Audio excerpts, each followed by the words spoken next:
Hi and welcome along to the Invincible podcast, brought to you today by NordVPN. We are outside the Bernabeu here in Madrid, the scene of one of Arsenal's greatest wins in the Champions League. 2-1 here, 5-1 on aggregate. Lee, I said 5-1 on aggregate against the holders, Real Madrid. They are out.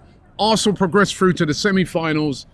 And Lee, I mean, it's the morning after, and we're still buzzing, innit? We woke up this morning singing songs. Buzzing, you know what I mean? Absolutely buzzing. What a night. Not just the experience of it all, the way that they played, the way that we handled the situation, and then to win it at the end. I know I was saying that a couple of minutes ago, I want to win this game. You know what I mean? I wanted to win it. A draw was still great, but I wanted to win it. And when Gabby went through and scored, oh, what a moment. What an absolute moment, like, to be in the stadium and then see all pictures of, like in Box Park and other places as well where everybody's going mad. What a time to be an Arsenal fan at this moment in time. Absolutely unbelievable scenes in there. People, like I was saying to the guys, right, I feel privileged to have been at both games, you know what I mean? Last week was absolutely magical, you know what I mean? Declan Rice, the 2 free kicks, the goal by Mikel Merino. And then, last night, another incredible performance, controlled, disciplined, but also we carried all the threats. Missed the penalty, I mean, lots of drama in the game. And then to go and get the 2 goals, Saka with an unbelievable goal, and then Martinelli. I mean, it was magical. I'm trying to work out which one out of those 2 games were better from a fan's perspective. For you, let me ask you, Lee, out of the 2, which one of those 2, the home leg and the away leg, were the better experience?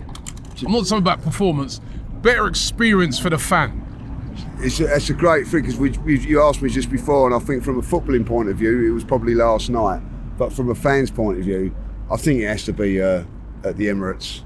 The Declan Rice second free kick, when that goes in, I haven't experienced anything like that, and then when Merino gets a third, it was just an unbelievable night at the Emirates. But then you could also know that when that first goal yesterday, Saka goes in, the place went mental. Oh, it did. And when Martinelli scored, you knew we'd won the game. Yeah. We'd won the tie anyway. We knew we was all sort of celebrating that we knew that we was through.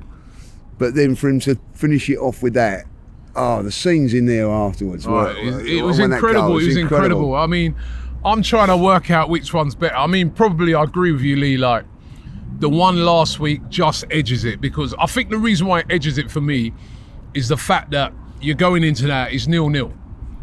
No one's giving us a chance. There were some people saying we've got 0.000 chance of winning this game, of Abbey and Matisse, right? Tottenham and Liverpool and Chelsea fans, right? Respectively.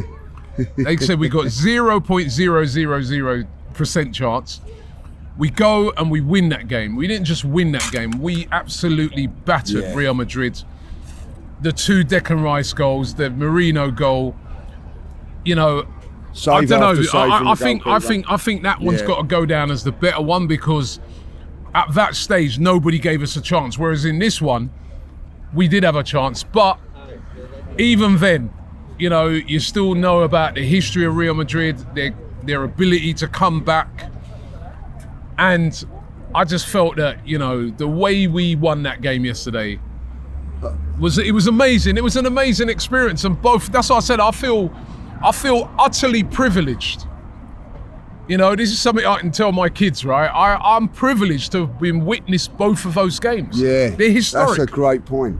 That historic. Is a great point. 5-1 against Real Madrid. Over 2 legs. Champions of Europe, the best team that's ever played in the competition, and over 2 legs, beat them twice. The statement win, Lee, of the Champions League so far this season. Didn't what's the word? Didn't fluke it or whatever. It was 2 constructed wins. Tactically, you have to give the manager so much praise for dismantling them like he did in the first leg and then producing what he produced yesterday.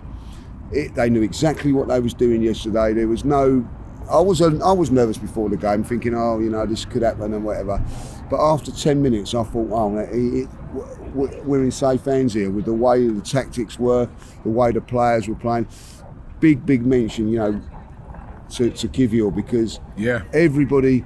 I remember, me included, when Gabriel went down in that game, everybody was dejected. It ruined the game. I know we won 1-0 that day, but it ruined the game because we thought he's out of the Real Madrid game. We got no chance now, like, you know. But he's come in, stepped in, and last night come of age, come an Arsenal player, as far as I'm concerned. That, you know, whatever happens with him now, he look back on his career, this game. Here's a quick word from our sponsors. If you're spending any time online, you need a VPN. With Nord, your data's locked up tighter than Cecil's overpacked luggage, so no one's getting into your business. Using public Wi-Fi without a VPN is like playing a high line with Ben Davies at the back. You know what's gonna happen, you're gonna get exposed. But with NordVPN, your data is fully encrypted, meaning that hackers, data thieves, and even your mate trying to log into your streaming account, that does happen, can't touch you. Now, some of you might be interested in accessing content like the 3 p.m. football matches here in the UK. While we can't watch them directly, a VPN allows you with just one click to change your virtual location, like you're pretending to be in the USA or Australia to catch those games. Obviously, no one would do anything like that here, obviously. Nord is more than just sports, it's your passport to unlimited global streaming, from movies to exclusive shows, anytime, anywhere. And the best part is, NordVPN's got a huge deal for you. Head over to nordvpn.com/AFTV to get 4 extra months free on a 2-year plan. Plus, there's a 30-day money-back guarantee, so if you bottle it, you get your money back. Big up to NordVPN. Now let's head back to the video. Yeah, you know what it's reminding me of, Lee? Remember when Flamini, the last time we went all the way to the Champions League final, remember Flamini, he stepped in at left back. Yeah. And he was absolutely unbelievable as well in that run. We was all at that time thinking, no Ashley Cole, you know, we're feeling down in the dumps. And he came in and stepped up. And yeah, I think, like you said, tactically last night it was absolutely brilliant. Let me just set the scene for people, yeah, because we've been over in Madrid for the last couple of days. We get to Madrid, every Madrid fan is super confident that they're going to do this. They are looking at it, and they had this La Remontada, this saying that means the comeback. They were all saying that. And you spoke to Madrid fans, they're like, we're going to do it, we're going to do it. You guys, you're going to wilt under the pressure. You know what I mean? Like 86,000 fans in that stadium. It's going to be its loudest. We're closing the roof to make sure the atmosphere stays in, right? Before the game, right, you guys can't see it, but the road behind us, right, the Real Madrid coach came down that road and it was as if they'd won the league. Their ultras had encouraged fans to get here early, and they did. They lined the streets and they had flares going off. The scene was like, if you could imagine it, it's like a team's won the league and they're doing their parade. That bus came in and it was absolutely, I've got to say, when I looked at it, the scenes were absolutely incredible. But Arsenal, they get into the stadium. A lot of their fans are saying as well, a lot of them were just saying, they're going, 90 minutes in this stadium is a long time. It's a long time, right? Long time for them. Because Arsenal got into that stadium, they weren't overawed by the noise, the massive tifo. That looked like they had a picture of God. Yeah. It was supposed to depict God playing chess and knocking over the Arsenal chess piece and that. Those players went out there and they were not overawed at all. I remember doing an interview on Sky before the game, and I was asked a question, Robbie, are you worried about the Arsenal team wilting inside there under the pressure? And I said, no.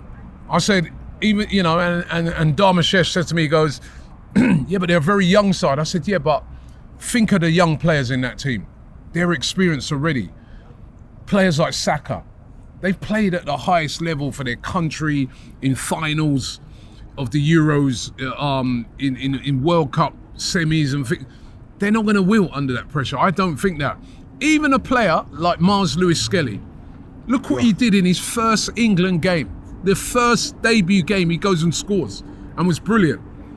And I got to say that Mikel Arteta, he was absolutely fantastic last night. Yeah, I've got to say. The team had a calmness.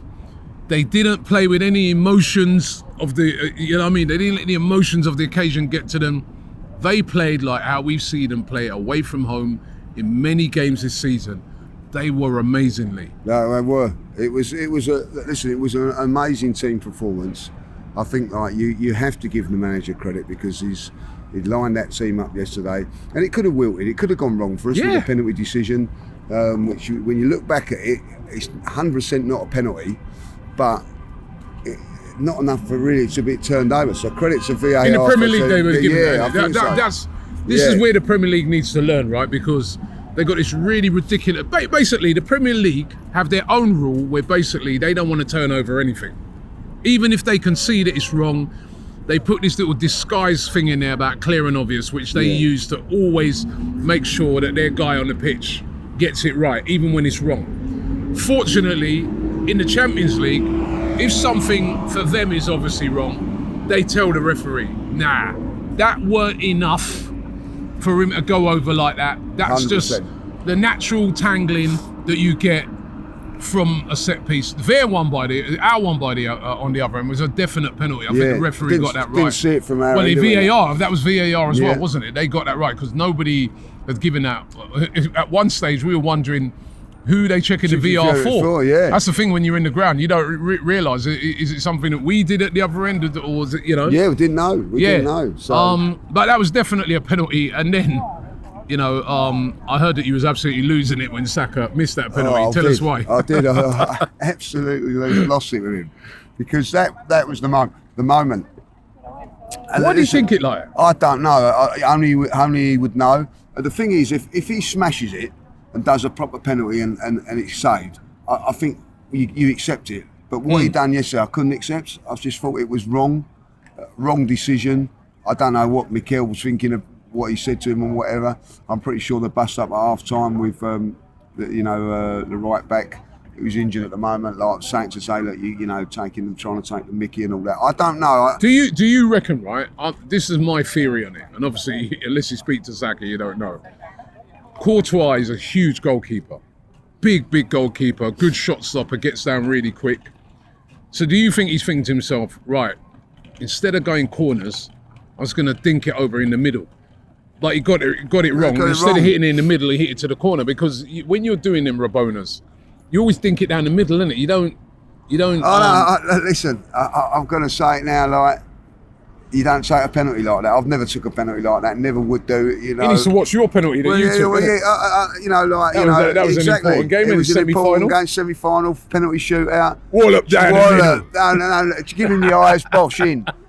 No problems whatsoever. No worries about it. The one you took weren't against Courtois, though, doesn't it? No. You know what I mean? Like, it's more against Trois. And I think at the end of the day, you have to look at it and say that the goalkeeper, he's a presence. So I understand what you're saying from that point of view. But for me, just smash it in. Smash it down the middle. And if he saves it, he saves it. And I actually said to, sort of around me, that is unforgivable, Saka. I cannot forgive you for that. That is unforgivable.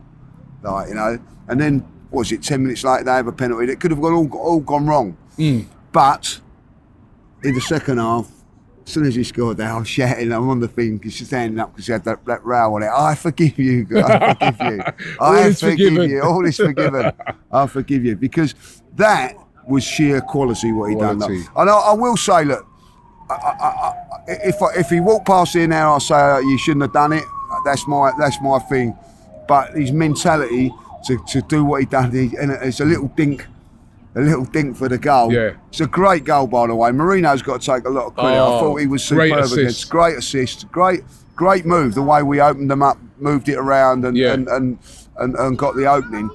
And what a finish. So listen, he's still young. and hopefully he'll learn from that. Next time, don't do that. I'd be very interested what Mikel would have said to him about that. Yeah, I think they probably would have been upset. But the one thing, like you said, the character of this kid is that he doesn't duck, he doesn't hide, right? And then, you know, he's still got a moment in the game, and it's a moment of absolute quality, right? And like you said, let's big up Mikel Merino, right? Because that was a fantastic assist. Yeah. It really was. And a beautiful finish by Bukayo Saka, and that was effectively the game over. I know they equalised straight after that. Who are we blaming? You're blaming Saliba? Well, on the equaliser, that's Saliba's fault. I know you were having a go at David Raya. I mean, I don't understand how you're having a go at Raya. because I like Saliba. No, I just felt that we're 1-0 up, game one.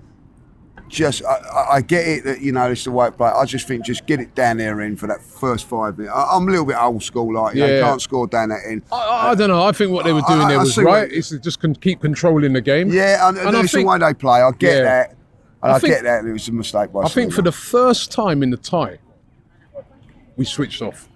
Or Saliba switched off. That was the first time in the whole tie, the 2 legs, that a player actually lost concentration. And that's why he lost that ball, and it was a good finish by Vinicius Junior. He's off balance, scores it. And they start to believe again. They start to believe. You could tell by, you know, even the celebration, they believe it. They've done it. They're thinking like Man City. We ate City. Yeah, we ate City. We got that grip. And what Arsenal did after that is they just controlled the game.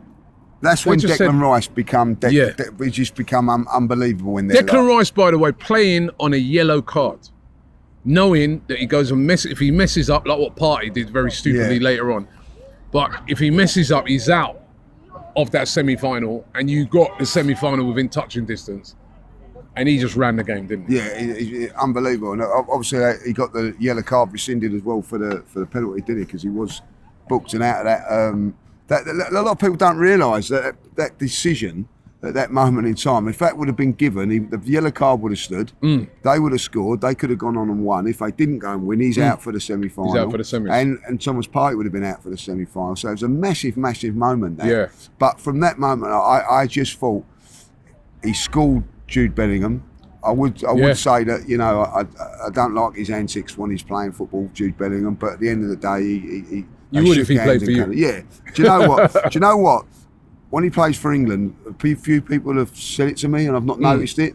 But now you've played against him, very spiky, very like, you know. But that's what makes him. That's what makes him. Yeah, and at the end of it, listen, they was very hostile to each other, and I like that. Yeah. That they were, but afterwards, you know, they embraced and all that. But Declan Rice not only ran over Modric in the first game, he ran over Jude Bellingham yesterday. Jude Bellingham, Tchouaméni, Camavinga.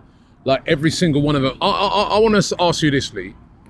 Have these 3 players proved that they're world class, right? Following this game, right? So let's start, first of all, up front. He's back from injury, remember, right? A surgery on his hamstring, right? And he's back.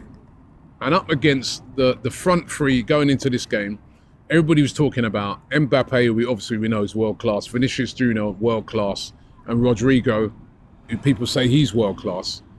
But Saka, in both games, completely overshadowed both of them. Completely over. The first game, it was him who won the 2 free kicks, so they couldn't deal with him at all. In the second game, again, unplayable, scores a great goal. Did he prove that he was world class? And I'll tell you why he's world class, right? First minute of the game, smashed by their left back. Yeah, smashed. What does that tell you? Frightened of him, like I'm gonna put it on you straight away. Like, if you're not any good, or I'm not saying you're any good, but they know. And he didn't have to come here and prove that he's world class. No, but to some people, they still say he's not world. Remember famously Rio Ferdinand, who I'd love to hear from now. But Rio Ferdinand, to be fair, was always talking about, well, I ain't seen him do it in the Champions League yet. Well, he has now. Well, you have now. So I'm sure Rio now will turn around and say, nah, totally world class. He's done it. He does it for his country. He does it for his club, and most importantly, he does it consistently. Yeah. Surely that was proof. And the biggest thing for me, the biggest compliment I can give him is that a lot of people, myself included, I don't think he's going to be ready to the end of the season and all that. He's come back. He's not 100% fit. And he's just... He looked it last night. Look how strong he was. They couldn't get the ball off him, could they? And he's just took the game by the scruff of the neck yesterday. You know, all right, he had that bad moment that he did, but he don't shirk from anything there. And what I've seen of their front three yesterday, they've had a couple of bad games. He's in the conversation without a shadow of a doubt. And for 100%. Me, I think he's world class now. And I think coming back from this injury and doing what he's done has proved it to me that he is. And the next player I have to ask you about is Declan Rice in midfield. Now let's again look at the midfield players that were on show over these 2 games, right? Many of you people talk about being world class. Modric, we know, world class. Camavinga, who many people say is world class. Tchouaméni, who many people say is world class. Jude Bellingham, who I think everybody agrees is a world class player. But Declan Rice, over the 2 games, totally overshadowed those players. Last week with the 2 free kicks and his overall play, and yesterday again with some amazing midfield play. Well, surely he's proved it as well. Well, without a doubt, world class. I think when you look at you know, when you get £100 million, no one talks about that. You have a look at Arsenal's record of record signings. They've never been successful. You go back to Malcolm McDonald was a record signing, never really was successful back in the 70s. Charlie Nicholas was a big signing that never really hit the heights that probably he should have done. Ozil, you can go on to it there. Pepe. You know, we haven't got a great record when it comes to big record signings, Arsenal record signings. And all of a sudden the record signing is Declan Rice, and he's just been unbelievable. And his performances when it really matters are sensational. Like, he's had 2 bad games for Arsenal. They were the 2 games against West Ham at home. You know, and that's a mental thing, I get that. But his performances since he's come to this football club have been remarkable. Absolutely remarkable. My favourite player, without a doubt. Like, I love what he does in there, like, you know. And anybody that doubts him with what position or whatever, just enjoy it. He's just a wonderful player. Athlete, up and down. Hardly misses a game. I think you have to bring that into consideration as well, Rob. His availability is unreal. You know, he's always there. You know, the work rate of him. It's driving force of the team. He intercepts, he makes tackles, he makes it look easy. And some of his runs now, I think, have improved him, like, you know, those powerful runs, box to box. And when he gets at the end of it, he's cool to just make the right pass. He's not tight. I just think, you know, we're very fortunate to have him. And listen, Dave, who we know, like, you know, Real Madrid fan, I was talking to him last night. He actually said that Real Madrid should be breaking the bank to get to Declan Rice at this football club. Yeah, no. You know, that just shows you how good that he is. When he's watching players like Bellingham, as you said, all of those midfield players, and he's saying that Declan Rice is the one that they want. Yeah, absolutely world class. They're not getting him, by the way. They're not getting him, and the evidence was there to show it. We see it every week as Arsenal fans, but on the biggest stage, he turns up for his country as well. Declan Rice, unbelievable over the 2 legs, definitely world class. The third player I'm going to ask you about is William Saliba. Now, let's just take the mistake away. We can put that mistake in a little bit of context. The tie's kind of over. But over the 2 games again, without his partner in Gabriel, he was sensational again. There was one time last night when he's up against Kylian Mbappe. Bullied him. And he just bullied him, marshalled the ball out of play. Most defenders would have known this Mbappe, just tried to just smack that out for a goal kick or for a corner, or just try and get rid. He didn't. He had the calmness. I know they want him, and you can see why. But again, he won every header last night that came into the box. I know him and Kivior, they were commanding, but him over the 2 legs, again, he's showing he's a world-class player. You've been watching him for France, how he stepped up for them, sort of been their best defender as well in the centre-back position. Incredible. best player I've ever seen at a young age. You know, now I've watched central defence. I'm talking about. I've seen Tony Adams at 17, 18, 19. I've seen Martin Keown, Sol Campbell, with David O'Leary, unbelievable central defenders. I haven't seen nothing better than him. Yeah. At that age, and now he's just gone on and improved. And the biggest compliment you can give him is, well, when he was injured, he's missed. But when players like Gabriel have been out, he's been able to hold down with another partner and be brilliant. Yes, he made a mistake yesterday, but over the 2 games, he's been brilliant. And I think we're very, very fortunate to have him. I think when I first see him, I just thought, wow. Do you remember that we was out in Nuremberg in Germany and I thought, wow, I've not seen nothing like this.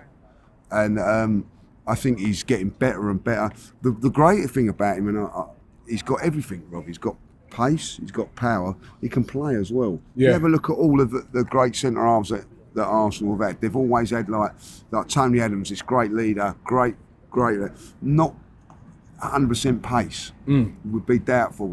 Sol Campbell was a little bit of a doubt whether he's good on the ball. I can go on and on. He's got it all. He's got it all. And the other thing that he's got a cool head on young shoulders as well. Like, have you ever seen him flustered? Never. Have you ever seen him be involved in altercations with people so he's got a tremendous mindset as well, and I just think he's a wonderful, wonderful player. And if they want him, you're going to have to pay some big money for him. 500 million. I won't sell him. He's unsellable. Unsellable at this moment. If Arsenal want to be competing against teams like this every year, you don't sell players like that. I mean, he was absolutely incredible. And I referring back to it, I did an interview on Sky yesterday, right? Before the game, and I said that I'm relaxed. I feel that we'll get through the tie. I predicted a draw. And I said to them, I go, if you actually look at the players that are available right now, because I know that Real Madrid have got injuries, we got injuries as well, of course. They'd have a Carvajal and players like that who feature, right? But I said, I actually feel that we got a better side than Real Madrid at this current moment in time. And I can see you're kind of looking at me, and I said, well, let's go for it. Obviously, goalkeeper, Courtois is world class. He's better than Raya, but Raya is an outstanding keeper. He's getting up there. But the back 4 currently, with all the injuries and that, our back 4 was way stronger than this. Yeah. Right? You got Saliba, Kivior, Lewis Skelly's been unbelievable. This kid, right? And Timber, who's also been unbelievable, absolutely unbelievable at right back. That was better than their back 4. What a signing, by the way, Timber. Fantastic. A signing. That's better than that. Yeah. You look at our back 4 and their back 4 over the 2 legs. Better back 4. Yeah. Midfield, better. Our midfield over the 2 is a better midfield with Declan Rice, Thomas Partey, absolutely brilliant over the 2 legs as well. And Martin Odegaard is better than their midfield of Bellingham, Modric, and who else did they have in there? Well, they had Tuamini last night. And last week they had Camavinga. I think we had a better midfield. Yeah. Up front now, obviously, they got a better attack. You know what I mean? Vinicius. Oh, Martinelli coming to No, listen, yesterday, we played better than them, right, up front over the 2 games. But they, if those guys come to the party, we know that that's a better attack. So I was like, why are people surprised? We're surprised at 5-1, obviously, but why are people surprised that we didn't give them a serious game? Why were people completely writing us off? So, absolutely incredible, fantastic. Can we talk about him? Who? Gabby. Martinelli. Oh. Yeah, let's talk about him. Can we talk about him? Outstanding. What a comeback from him, like? It's been criticised, people saying that they want to sell him, get rid of him and all that, like. He's ceiling. Jordan calls him the flirter. How dare you? How dare you, Jordan? How dare you, Jordan? And he on the biggest stage yesterday. It's back to his best. The work rate of him, the defensive side of him. And then, don't forget, this is in the 90th minute after all the work that he's put in, up and down, that he burst through. Yeah. I think fitness-wise, unbelievable. Do you know what, right? I was saying at the time, I was going, obviously, the Madrid player must be knackered. So that guy just come on. Yeah. He come on, he hadn't played the whole game. right? Is it Garcia? I think he came on probably with about half an hour to go, and the way Martinelli just burnt past him after playing 90 minutes, where you've had to be concentrating, doing a lot of work back, and so, it was unbelievable. Great finish, and he deserved it. He was electric over both legs. Great, and also I've got to say, Marino, another great pass into him. Like, Marino over the 2 legs over again. 2 legs, brilliant, Fantastic. But Martinelli, and it's mad that Arsenal sung up this new song about him, and he was the one that come and become the hero. But I tell you what, I hope he gets the plaudits and everything he deserves, because I think he has been criticised a little bit unfairly, but I get it. You know, he ain't quite at his best. But when we needed him, we're going to need him in the semi-final. Our 2 wide players yesterday, they come up trumps, both Absolutely goals, and Martinelli was outstanding. Yes, I thought he was. I think Declan Rice probably man of the match in my me. But I think Martinelli was close. Yeah, Martinelli and Saka, they were close behind. Yeah, very much so. Well, it all turns now to Paris. Yeah. PSG in the semi-final. We know what the semi-finals are now. On the other side of the draw, it's Inter versus Barcelona. But before we can get to any of them, we got to get past PSG. We beat them already this season 2-0. But I think everybody can agree this is a different PSG now. You know what I mean? They breezed past Liverpool, right? They did Aston Villa as well over the 2 legs. Attacking wise, attacking right, mate. Attacking wise, they look really, really, really impressive. This is going to be some great tie, isn't it? Great tie, and at the end of it, like as you say, you know, listen, I see vulnerabilities against Aston Villa, PSG. So that gives me a little bit of encouragement, because I think Villa could have won that. If Villa, was it Conte had that header? I think if he scores that header, they knock him out. Conte has that header, and also remember Asensio was through. Asensio was through, and you know it was a good save by Donnarumma. But the thing is about it, right? They kind of crumbled, didn't they? Yeah, they were in total control of that tie, right? Yeah. But it's kind of crumbled, and I think what we saw is that going forward, really, really good, amongst the best in this tournament. But defensively, you can definitely get them. Even in the first game, when they had that total domination, but it was Villa who went 1-0 up. I mean, Donadoni made some outstanding saves as well, like, you know. So listen, you know, they've knocked out 2 English clubs already, like, you know what I mean. So hopefully it's not going to be the 3rd, like, you know. Yeah. So you know, listen, if you can beat Real Madrid over 2 legs, and beating them in both ones, beat them here and beat them at home like we did, you can beat anybody. Yeah. So I'm not. Look, listen, they might go and beat us, but I tell you, I don't fear them. I don't fear them. I feared Real Madrid. Yeah. I'm going to be honest. I feared Real Madrid. I thought what they could do to us. But at the end of the day, I've got confidence that if we play, it's a very even game. Very even game. You know, we could go for. We've got an unbelievable opportunity of getting to the final of Champions League. Rob, would you have said that in January? No, no chance. Especially with all the injuries and that. And I think when you look at this game, right, again. We've been looking at style. So I remember when before the quarterfinals, I was saying to people, I'd rather have Real Madrid than Atletico, and people say, are you crazy? But I say, nah, because Atletico, the way they play, that style doesn't suit us when teams sort of sit in a little bit deeper. We can't play better against more attacking teams. We know that PSG, we know what they're going to do. We've seen them now over a few games. They attack. And the 2 wing backs, Hakimi and Mendes, 2 great players. They get forward a lot, but they leave those spaces in behind. Now, if we can tactically set up as well as we did against Madrid over the 2 legs, we got a real chance. We got a real chance. But we've got to do what we've done against the 2 in the 2 legs against Madrid, and that is defend well, because that attack they got, Kvaratskhelia, Dembele. Right, you know what I mean? That Barcola and what's his name? The kid that was coming on as well, Doué. You know, Vitinha in midfield, they're electric. It's got to be some game. Yeah. That game at the Emirates, that first leg is very important that we, again, try and get a win before we go to Paris. Paris not an easy stadium to play in. I've been there before. The atmosphere in there is electric.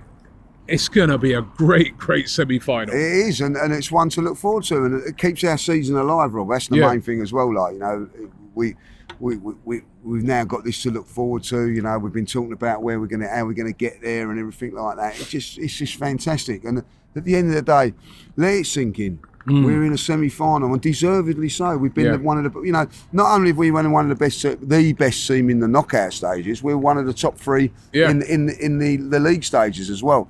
So, you know, Barcelona come second in the league stage, we come third. So, like, you know, that can't be sort of dismissed. We've been brilliant in this competition so far. I think it suits us the way, you're quite right, the way it plays, and they will come out us. I'm just excited for it. Can't wait for it, like, you know. And we've got an opportunity. May not win it, but I tell you what, we've got the opportunity. Like, please, just go and take it. And sometimes these opportunities don't come around. You can even be a better team. We could be a much better team next season. Not have that little bit of luck or whatever, like, you know. It's now. Please come and do it, Arsenal, and give us something that me and you have only dreamed about. I mean, and we're doing this without our best defender this season in Gabriel, and we're doing it without a striker. And it's been absolutely incredible. We're going to have to do it in the next one without Thomas Partey, who got that second. He picked up a yellow card, which is going to keep him out. But I'm sure we'll analyse that closer to the game. Let's just have a quick mention of it. We do have a game at the weekend. It's from the Bernabeu to Portman Road. No disrespect to Portman Road, because I'm looking forward to that, right? But it's a big contrast. What do you reckon? A load of players will be rested for that? Do you have to rest players? Because we've got a game Wednesday. We've got the game Wednesday, and then we don't have a game the following weekend leading up, which is, you know, because we're going to be playing Palace early, because Palace are in the semi-final of the FA Cup. That's another great thing for us, because we play on the Tuesday now in that first leg, and we got the weekend off. So that's worked out well for us. So sometimes you need a little bit of luck. So that's a little bit of luck from that point of view. Can we afford to rest players against? I actually look at it. The next two games, Ipswich and Crystal Palace, are games in which we can secure that second place if we get sick. Because, you know, Newcastle won last night 5-0. They're within about 4 or 5 points of us now. We've been drawing a lot of games. Really and truly, we need to go and beat Ipswich and beat Palace. I think that then kind of gets you more or less, you know, you're then safe into the top 4. I do. You know, you don't even necessarily have to. It's going to be all on these Champions League games. Listen. You don't want teams breathing down your neck. So maybe over the next couple of games, maybe he goes for those in the Premier League to just secure that second place, and then you got that whole weekend off from the Wednesday right to that next Tuesday. You effectively got nearly a week off. I mean, that's enough. That's good. But I also think you've got to keep players fresh. You've got to play. I'd make a few changes on Sunday, but then I'll bring as you say. I would rotate over the next couple of games, so everybody's getting some minutes, keeping themselves sharp. But you know, for me, listen, it's important. Momentum's still an important thing for me. Keep winning games, keep winning. But at the end of it, it was all on here. You know, and listen, it was a poor performance against Brentford at the weekend. Are you worried about that now? No, I wasn't even. I'll be honest with you, I wasn't worried about it then, because I was like, we know Liverpool are going to win the league. We needed to concentrate. I think he was completely right with his what he did selection-wise and that for that game. And it was all on this game, and we've done it. I'm looking forward to Ipswich now, and the reason I'm looking forward to it is I can go there, proud of what the team's done tonight, yesterday, but more importantly, I'm going to enjoy it. No pressure. Bloody pressure last night. There was times even when we're 3-0 up, I said the last 10 minutes I enjoyed. You know, I think that's what I really enjoyed. Like the last 10 minutes of that was fantastic. Singing. But I'm going to enjoy Ipswich. Go to the Emirates on Wednesday against Crystal Palace. Enjoy it. And then be like nervous as anything coming in the next one. But that's what football does here, and that's what it's about. So listen, we've not been good enough to win the league this season. That's a fact. But at the end of the day, you know, we've got a chance to win the Champions League. So these next two games are just formalities. Just get them over the way. No injuries. Win them though. Win those games. Of course. Win those games. Secure that top 4, right? Win those games, right? And then it's all on PSG at the Emirates first. Then we go to Paris. And if we can get through those, people, it's a final. I want to thank everybody for watching today. We've been doing a very special, show today. Invincible podcast from outside the Bernabeu. Bit of sunshine. No, it's about time. Yeah, it's been raining for 2 days, cold. We got absolutely soaked going into the ground yesterday. Absolutely It's not the soaked. warmest, but the sun's out, right? And when you're in the sun, it's nice. Yeah. But I want to thank everybody who went to the watch along. That was brilliant as well. There at Box Park, that was absolutely brilliant. And we're going to do it again for the semi-finals. Everybody, big up to every Arsenal fan out there, wherever you are around the world, right? It's a great feeling. We have come to the Bernabeu and won 2-1, 5-1 on aggregate. We're through to the semi-finals of the Champions League. The Invincible podcast. Myself, Robbie, and Lee Judges come together once a week to discuss all things Arsenal. Straight talking, considered discussion, brought to you by the fans of the only club in Football League history to go invincible.